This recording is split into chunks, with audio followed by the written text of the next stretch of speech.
Hello everyone, my name is Aayusha Yadav and my presentation is on Typetheoretic approach to the shimming problem in scientific workflows. This paper has been authored by Mr. Andrey Kashlev, Mr. Shiyong and Mr. Artem Chebotko.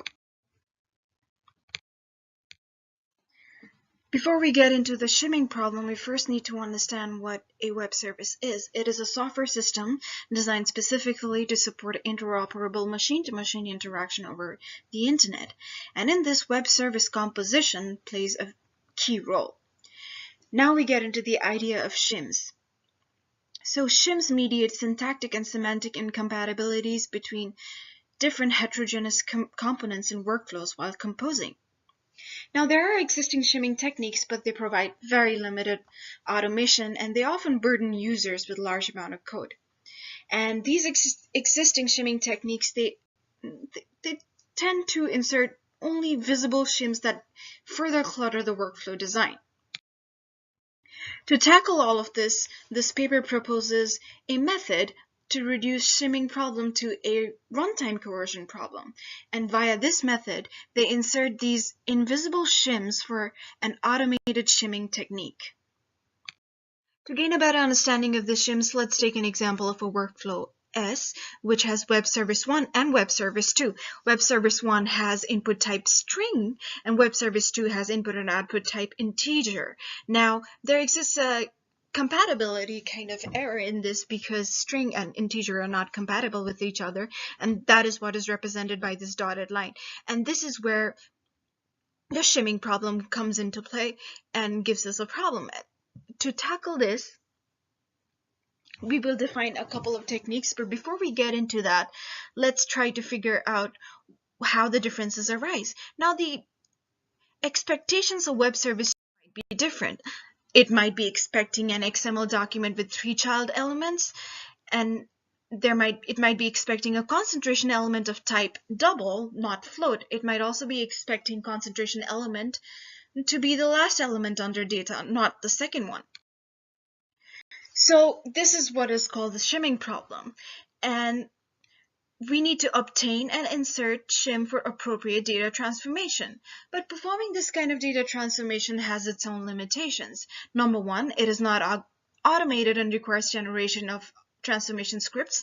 Number two, it makes cluttered workflows with distracting visible shims. Number three, it has to be applied under hard to predict cases. And number four, cannot even mediate simple primitive type data differences, let alone structural differences. To overcome this limitation, we devise a goal to devise a fully automated technique that allows successful workflow execution. And in order to do that, we need to reduce the shimming problem to a runtime coercion problem. Now, first, we need to propose a scientific workflow and define a well-typed workflow. After that, we need to develop an algorithm to translate workflows into lambda expressions. After that, we develop an algorithm to type check the workflow expression. Then we design a function that inserts invisible shims into workflows. And finally, we implement the automated shimming technique. Now we define a scientific workflow model. So a scientific workflow model is a 9-tuple model that contains an ID, which is a unique identifier, input, which is an ordered set of input ports, output is an ordered set of output ports, workflow constituents is a set of constituent workflows used in the workflow, and data product is a set of data products. DC in is the data channel connecting input port to another input port. And DC out is the data channel connecting an output port to another output port. And DC mid is the data channel connected an output port to some input port. And DC IDP is a data channel connecting an input port to a data product. Now we take a look at some examples of scientific workflows. There are 7 workflows here. As you can see in the figure, the yellow boxes, they represent the data products. The blue boxes represent the workflow constituents. And the input and their types, output and their types are depicted in the figure. Moreover, the dotted lines you see in the figure represent the data channels.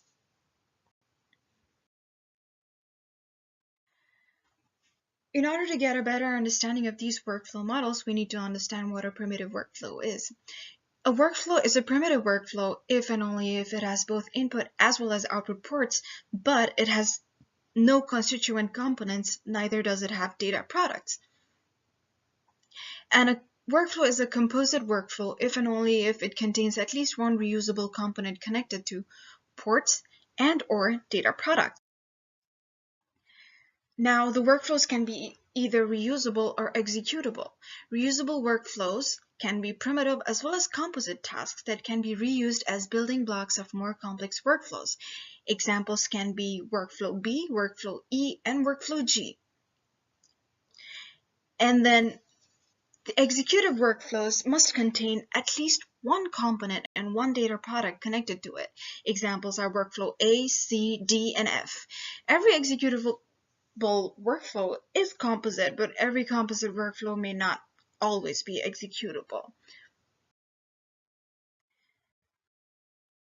Now we devise an algorithm that translates workflows into lambda expressions. In this, we use a function translate workflow. And firstly, when we input the workflow, it checks if it is primitive or not.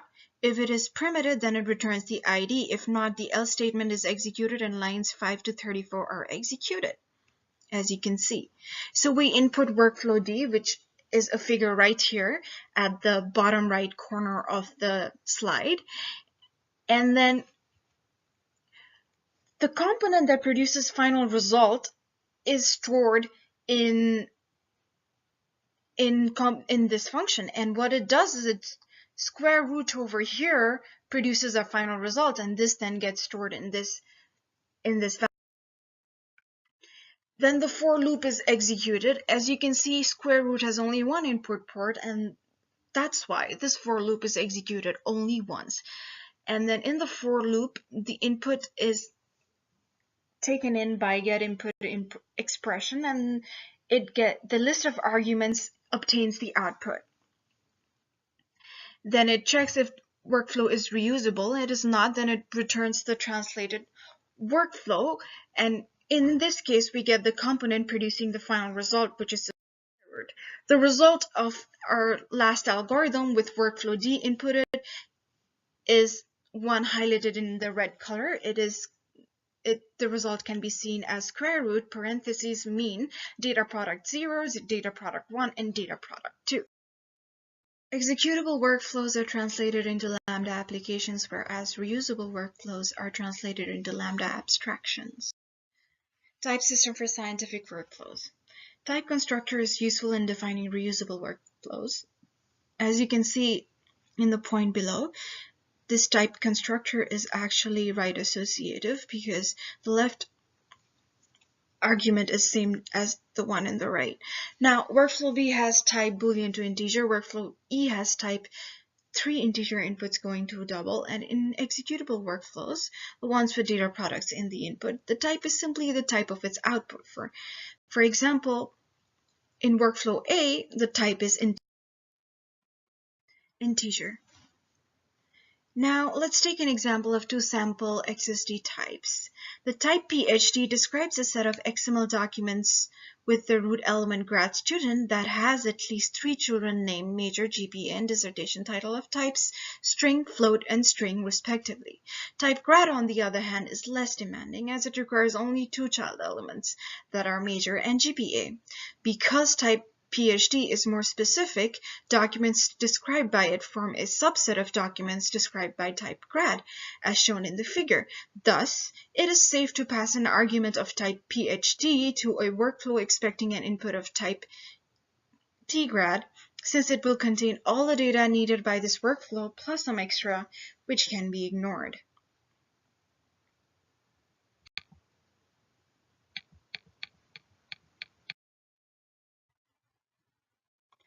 Let's talk about subtyping of primitive workflow.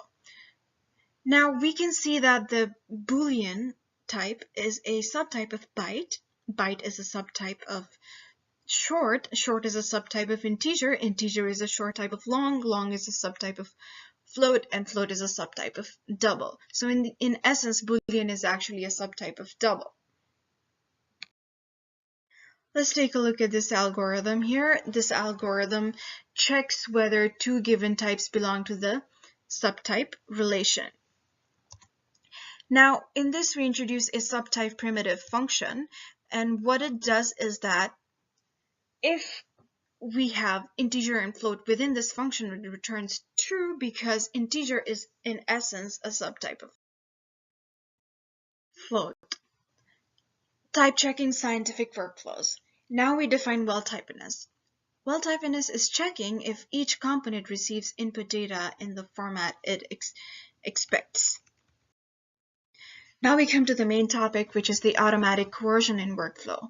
Well-typedness is necessary, but it is not entirely sufficient for successful execution of the workflow. Shims need to be added at every subtyping connection to convert the data. Now, coercion is changing the physical representation of data products to their target types, and coercion semantics are adopted for workflow to replace subtyping with runtime coercions. Now, we use translate T and translate S functions to express the coercion.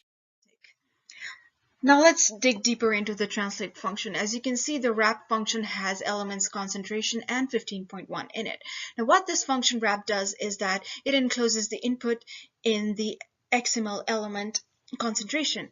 Now we have another function get content with elements concentration 15.1 in it. Now what this does is it returns the content of the XML element. Now we have another function extract response model in it. Now what this function does is that it extracts a child element. In this case, it extracts the response, which is 40.4. Now the results of coercions were gotten, and inserting primitive coercion in workflow A, we realized that translate T replaces subtyping boolean to integer with coercion boolean to integer. And then this in turn converts boolean data product to integer data product. This runtime coercion is transparent to the user. And in inserting composite coercion in workflow S, we notice that the translate T inserts coercion in workflow, and then it yields a lambda expression called composite coercion, transforms XML documents produced at the output of web service 1 into documents that will validate against input of web service 2. Now, this has been implemented in the form of a view system, and in this view system, automated shimming technique has been implemented and web-based, and it is not required to be installed. It can be accessed through web services and scripts. Workflow structure captures and stores in SWL, which is an XML-based language. All we need to do is press run to begin execution, and then shims are in.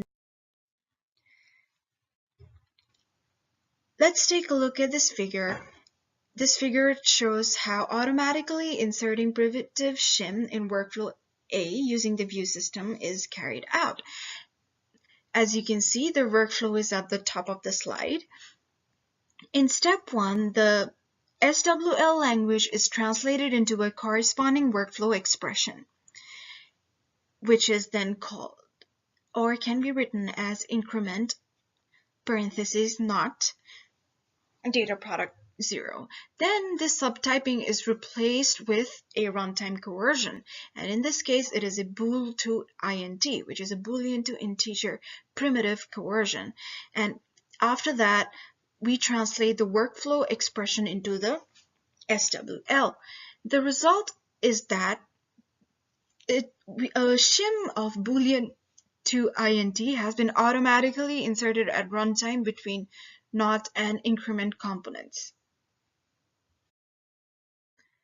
Now, in composite shimming in workflow S, the workflow is at the top of the slide. As you can see, in step 1, we translate the SWL into a corresponding workflow expression. Then we replace the subtyping with composite coercion. And then we translate the workflow expression in the SWL. Composite coercion becomes the composite shim, as you can see in the figure, and the result is that the composite shim has been automatically inserted at runtime between web services 1 and web services 2. Now, Using View System, the researchers have generated shims for the following web services for bioinformatics and chemistry: EUTILS by National Center for Biotechnology Information, WSDB fetched by European Bioinformatics Institute, InChai Key2Mol service by ChemSpider. Conclusion and future work.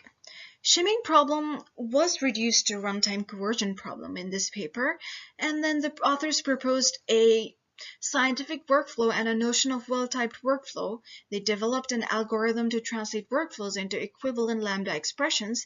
They developed an algorithm to type-check scientific workflows. Then they designed a function that inserted invisible shims as opposed to the existing visible shims. And then they automated shimming technique, and it was implemented. Now for the future work, they want to address the data variety challenge using the shimming technique. These are the references, as you can see. Thank you so much. I hope you enjoyed the presentation. If you have any questions, do specify them on the comment section. I look forward to hearing your feedback.